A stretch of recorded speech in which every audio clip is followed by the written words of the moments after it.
Assalamu alaikum, namaste, sat sri akal, shalom and good day. You are listening to Awaz Community Radio.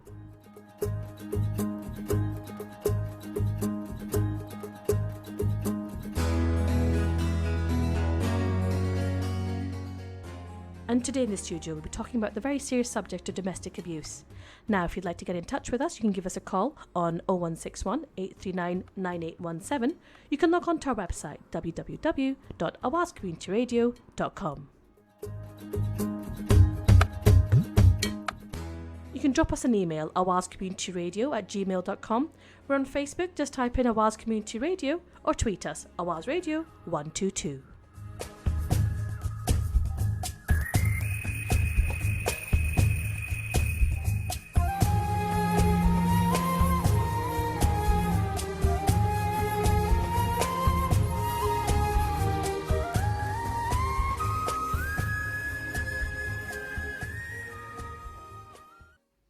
Welcome back to Awaz Community Radio with your host Saira for today, and today we're going to be talking about domestic abuse. We have Dennison and Vanessa Jardine from Greater Manchester Police. Thanks for coming in. Pleasure. Good morning. So, can you tell us a little bit about what is domestic abuse? Okay, it covers many areas and many things really. This isn't about being black and white and definitions, although definitions do exist. Largely speaking, it covers psychological issues, physical assaults, sexual assaults, but also financial issues and emotional abuse as well. I think in terms of the police and the way that the police have moved on to deal with domestic abuse, we've also come a long way from dealing with just domestic violence. We have moved on to work with other agencies so that we have different types of support, because what we did realise was people coming forward didn't just want to say, I've been assaulted, and it's not really as straightforward as that. Generally speaking, domestic abuse is about a type of behaviour, and quite often it takes a pattern of controlling somebody, deciding how they should live their life, how they should dress, where they should go, when they shouldn't go, who they should go with, and to start controlling every area of their life. Sometimes that develops into much worse situations of violence, but sometimes it stays as just the controlling behaviour, which doesn't make it any more pleasant, and is still something that can be addressed through various agencies, not just the police.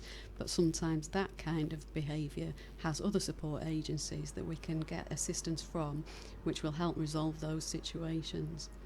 So, is domestic abuse a crime then? In some situations it's absolutely, definitely a crime, and if it came to the attention of Greater Manchester Police, then it's something that we would work with immediately and do everything that we could to safeguard the victims of physical attacks. There are all kinds of violence, and when you ask is it a crime, there are all sorts of crimes that domestic abuse covers. For example, it can start from harassment, somebody getting unwanted attention all of the time consistently, and cause it to the detriment of their life. So it can start in things like harassment, it can be common assault, it can be really serious assaults, but it can also vary between crimes such as false imprisonment and crimes of kidnap. We also have now, obviously, as society changes, we have offences in female genital mutilation as well. And we also have lots of issues around forced marriage. Those are both topics that have been on the news a lot, haven't they? Forced marriages and FGM, as you said, female genital mutilation. So currently there is no... the forced marriages are not illegal themselves. What I mean is that there's no legislation. Regarding forced marriages, yes. there isn't an offence of forced marriage, but there are forced marriage protection orders. So something that can be put in place through the judicial process, through a court process, to say this can't happen. The actual offence is when somebody breaches that order. So if an order is in place to say, basically a person can't leave the country, or they shouldn't be with someone shouldn't approach them, then if they breach that order, that's the actual offence, but there isn't an offence of forced marriage. So it's very important that our listeners know that there are things that you can do about this. Yeah, and again, we will work with other agencies.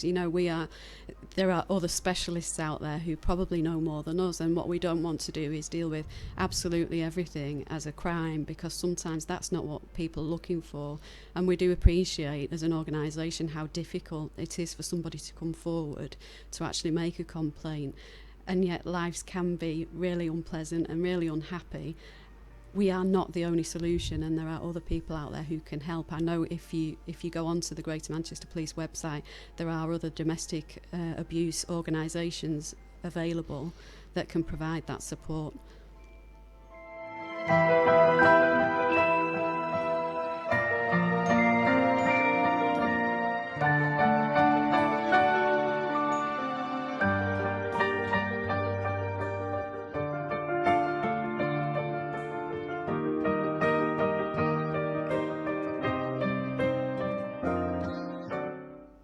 Thank you for that, Kay. So can you tell us, who does domestic abuse affect and how common is it? Domestic abuse affects the whole of society, the whole of the nation. It still is, the greatest proportion is female victims and male offenders, but it certainly does affect absolutely everybody. In terms of how common domestic abuse is, the Office of National Statistics suggests from the 2012-2013 figures that 1.2 million women suffered domestic abuse and over 330,000 were sexually assaulted. For Greater Manchester Police, that breaks down to us having 67,000 reported incidents in the last year.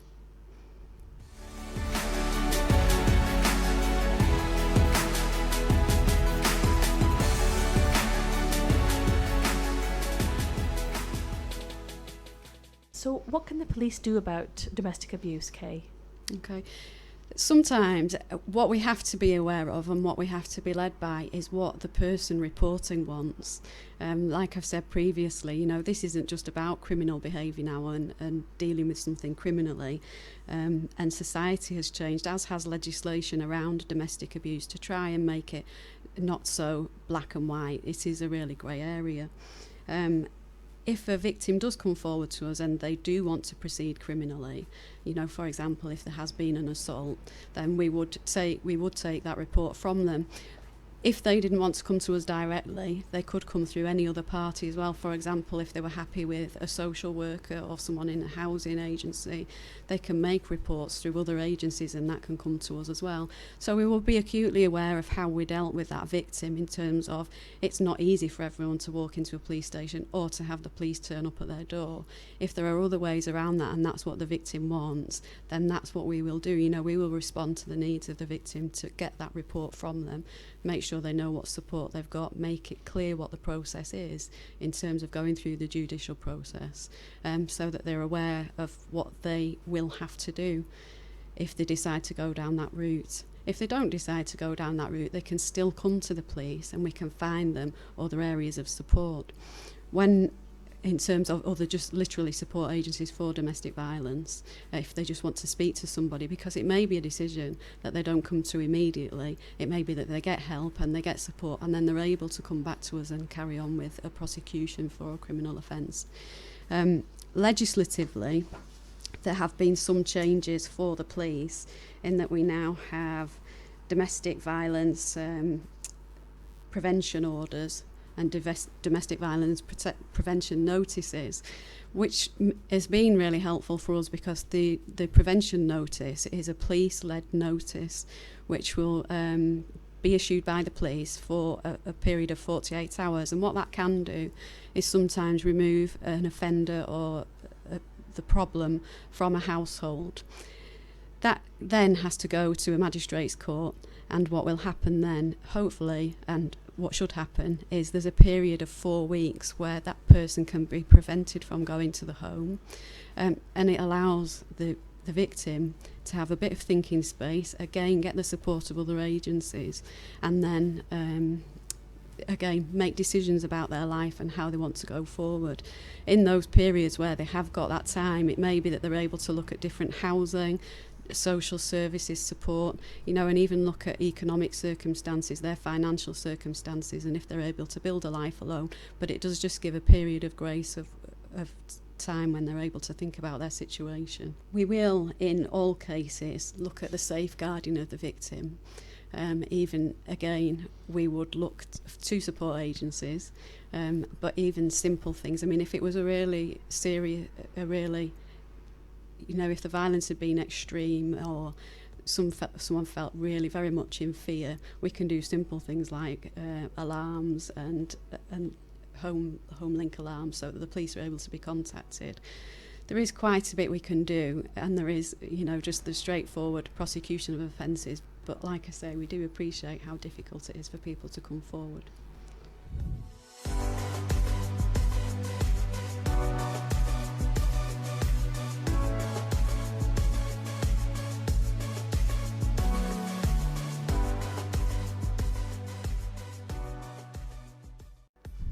So, Kay, can you provide us with some details for people who are perhaps listening and in relationships that they're finding very difficult? Can you provide details as to how they can contact someone and get some help?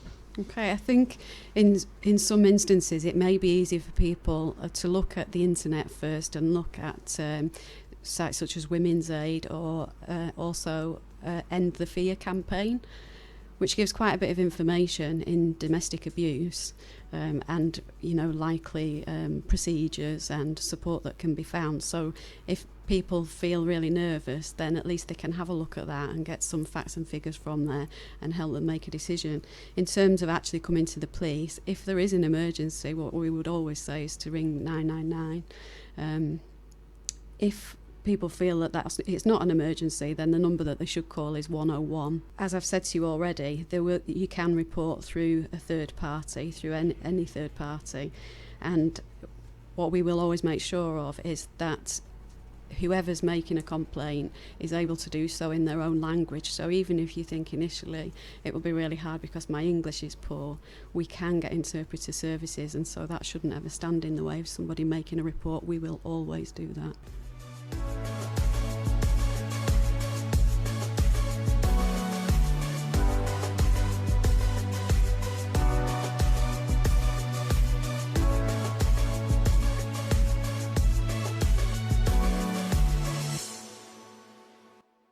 Do you have any words for any listeners who might be feeling like that what they're hearing is something that they can relate to? Perhaps we have listeners who are listening who are in an abusive relationship, or they know someone who is and they don't know what to do. Do you have any words for them, Kay? Yeah, I mean, what I would say is that you don't need to suffer, and you can find help.